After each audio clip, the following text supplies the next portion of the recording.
जय गुरु। नमस्कार मित्रों। ईश्वर से प्रार्थना है आप सभी कुशल मंगल निरोग स्वस्थ जीवन का उपभोग करें। आपका जीवन का आधार इष्ट गुरु पुरुषोत्तम हो, जिसमें जगत के समस्त मंगल बसोबास करते हैं। आज एक ऐसे विषय वस्तु आपके निकट लेकर प्रस्तुत हो रहा हूँ जिसमें देश दुनिया के भावी उन्नतशील जीवन का आधार सुप्त है। वह है नारी एवं विवाह। पहले हम नारी शब्द का शाब्दिक अर्थ समझते हैं।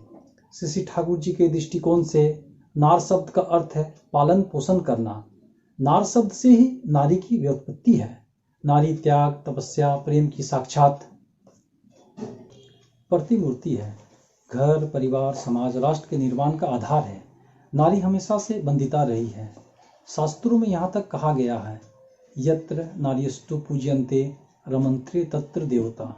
जहाँ नारी की श्रद्धा एवं सम्मान है, वहीं श्री शांति ऐश्वर्य का वास है। विदुषी वीरंगनाओं ने समाज में अपना अद्वितीय स्थान बनाए रखा है।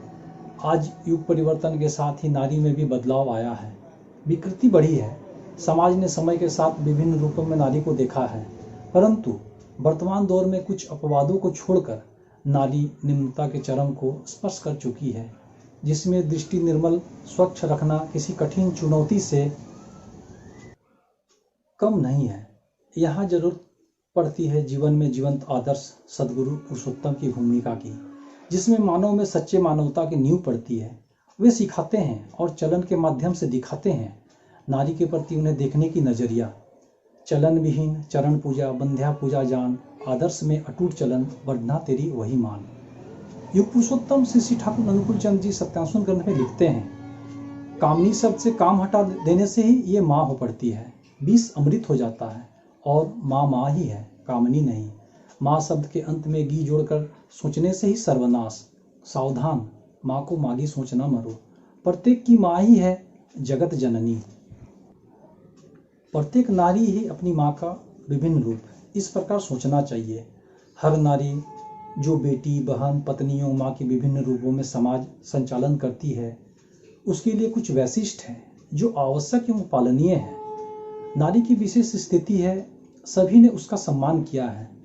श्री जयशंकर प्रसाद ने तो यहाँ तक कहा है, नारी तुम केवल श्रद्धा हो, विश्वास रजत नभ पगतल में पीयूष स्रोत सी बहा करो जीवन के सुंदर समतल में।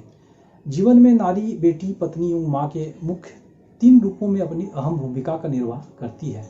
उसका दायित्व हर स्तर पर आवश्यक एवं अनिवार्य होता है।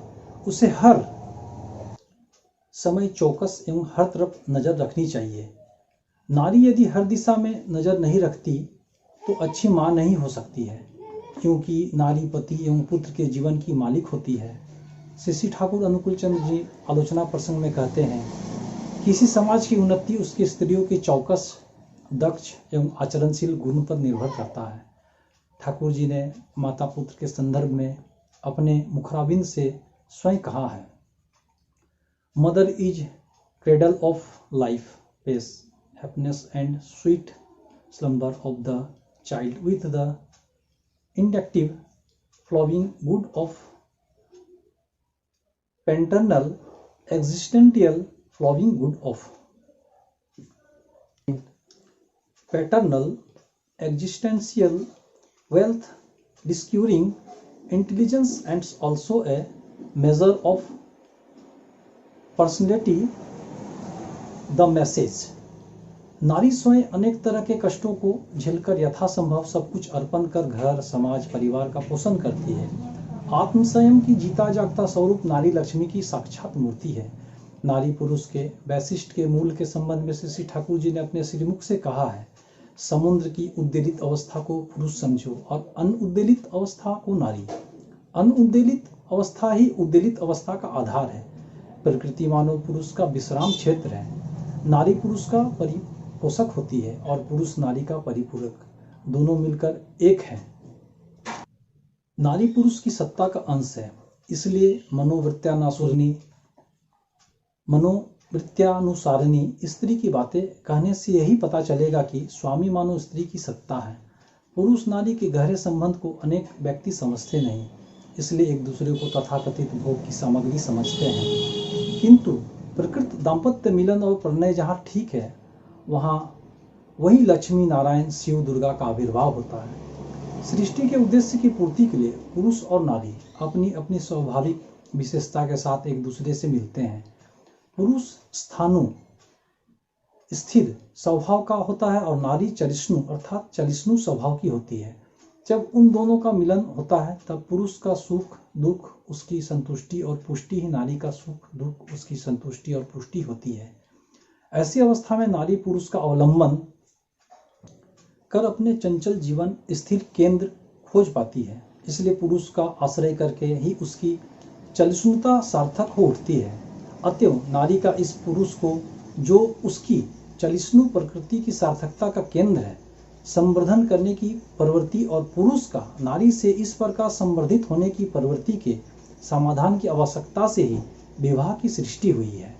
नारी पुरुष को उद्वर्धन करना चाहती है। पुरुष नारी को सभी प्रकार से बहन कर अपने जीवन को विस्तार में परिपूर्ण करना चाहता है। इसलिए विवाह की आवश्यकता है। विवाह में दोनों एक दूसरे को बहन करते हैं। स्वामी स्त्री को जिस प्रकार से बहन कर सकता है वैसे ही बहन करता है, और स्त्री को जिस प्रकार से स्वामी को बहन करना चाहिए वैसे ही बहन करती है। विवाह शब्द विशेष प्रकार से अर्थात जो अपने व्यक्तिगत रूप से जोड़ वह धातु से निर्गत हुआ है।